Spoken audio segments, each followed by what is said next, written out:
এই যে আমার কেন জানি মনে হয় তার একটা চাপা কষ্ট ছিল। এই চাপা কষ্ট থেকে হয়তোবা এমন একটা বিষয় তার ছিল, হয়তো আমরা কেউ জানি না। এরকম ভাবে ফাঁকি দেখতে হবে। আসলে এটা খুব ভয়াবহ। বুকের ভিতর সবারই চাপা কষ্ট থাকে, কিন্তু এইভাবে আমাদের জীবনে চলে যাওয়াটা খুবই কষ্টের। সন্ধ্যার সাথে অনেক কাজ।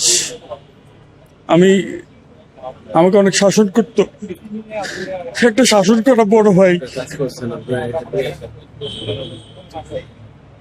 কোনো কিছুতেই বলা যাবে না। সুমন ভাইয়ের শাসন, সুমন ভাইয়ের আদর খুবই অন্যরকম, কোনো কিছুতে বোঝাতে পারবো না। সুমন ভাই কেন এভাবে চলে গেল, এটা আমার আমার আমার ভিতরে চাপা কষ্ট। সেই চাপা কষ্টটা আপনি দেখতে পাচ্ছেন যে আমি কিছু বলতে পারতেছি না। সুমন ভাই ভালো থাকুক, আল্লাহ তাকে বেহেশত নসিব করুক। আর যেন আমরা যারা আছি তারাও যাতে কিছুটা হইলেও মানুষের কাছ থেকে ভালো কিছু আশা করতে পারি। চাপা কষ্ট সবারই থাকবে, সবাইকে যেতে হবে। সুতরাং সুমন ভাইয়ের প্রতি দোয়া, ভালোবাসা সবকিছু থাকুক। সুমন ভাইয়ের জন্য দোয়া করবেন। খুবই ভালো মানুষ ছিল, খুবই অন্যরকম মানুষ ছিল, কোনো বিতর্ক তার মধ্যে ছিল না। এটাই বলবো, সুমন ভাইয়ের জন্য খুবই কষ্ট হচ্ছে। কালকে রাত্রে শোনার পর থেকে আমার ভিতরেও চাপা কষ্টটাকে আমি ধরে রাখতে পারতেছিলাম না। আমি তাড়াহুড়া করে যদি জানাজাটা পাই নাই। সুমন ভাই ভালো থাকুক, আল্লাহ বেহেশত নসিব করুক। সবার সাথে সুসম্পর্ক। তার দেখেন হাসি মাখা মুখ, কিন্তু তার আড়ালে ছিল অনেক বড় কষ্ট। হয়তোবা না হলে এভাবে মানুষ চলে যায় না। সে ভালো থাকুক, আল্লাহ বেহেশত নসিব করুক। সে অনেক ভালো অভিনেতা ছিল, অনেক ভালো মানুষ ছিল, অনেকের দুঃখে দুঃখী ছিল।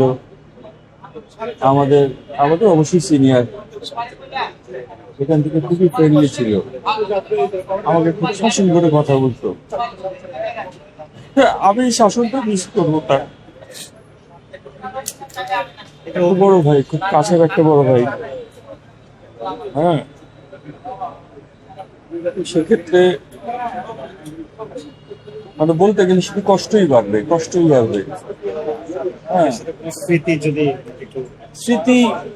আমি একবার এক শুটিং এ আমি তাকে নামা দিতে যাচ্ছিলাম, সেন্ট্রাল রোডে তার বাসা ছিল। আমি গাড়ি খুব রাফ চালাইতাম, খুব ধমক দিয়ে বলতেছিলাম, এই পাগলামি করিস না, ভালো করে গাড়ি চালা। আমার হোন্ডা বাইকেও উনি আমি একসাথে অনেকগুলা কাজ করছি, একটা সিরিয়ালও ছিলাম। আমি ছিলাম, উনি ছিল, গিয়াসুদ্দিন পিন্টু। হ্যাঁ, যে কাজ ছিল এটা। তো খুবই হাস্যজ্জ্বল, খুবই ফ্রেন্ডলি একটা মানুষ ছিল।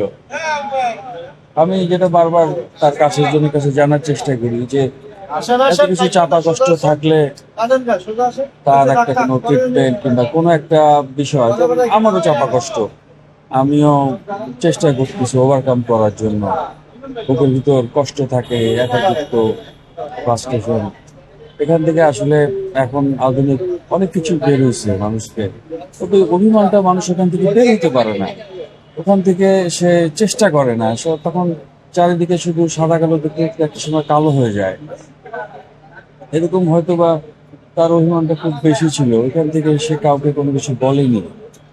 একাই সহ্য করতে করতে একটা সময় তো মানুষ সহ্য করতে পারে না। ওইখান থেকে মানে যখন বাস্ট হয়, চাপটা হ্যাঁ বাস্ট হয়ে যায়, তখন তার মানে কোনো মানুষের কিছু করা, মানে সর্বোপরি আমরা তো মানুষ, ধরতে গেলে যেতে হবে। তবে এইভাবে চলে যাওয়াটা মানে মানা যায় না।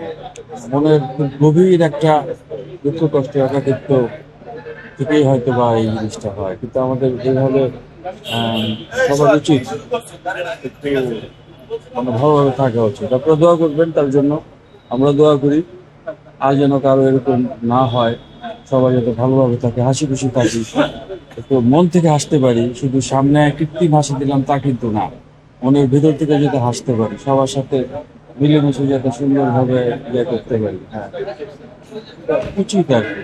মানে কারো যদি কষ্ট দেখেন তাকে একটু দিকে জড়ায় ধরেন, তাকে একটু খুশি দেওয়ার চেষ্টা করেন, একটু হাসি দেওয়ার চেষ্টা করেন, ভিতরের কষ্ট যাতে না থাকে।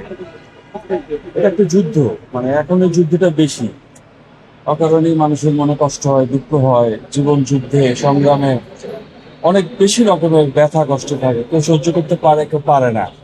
কেউ ঘুরে দাঁড়াতে পারে, কেউ ঘুরে দাঁড়াতে পারে না। আমার আমার খুবই ভালো প্রিয় একটা মানুষ ছিল, একটা বড় ভাই, একটা বন্ধুর মতো।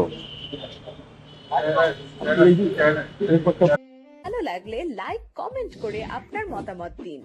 সাথে থাকার জন্য সাবস্ক্রাইব করুন এবং বেল বাটনটিতে ক্লিক করুন।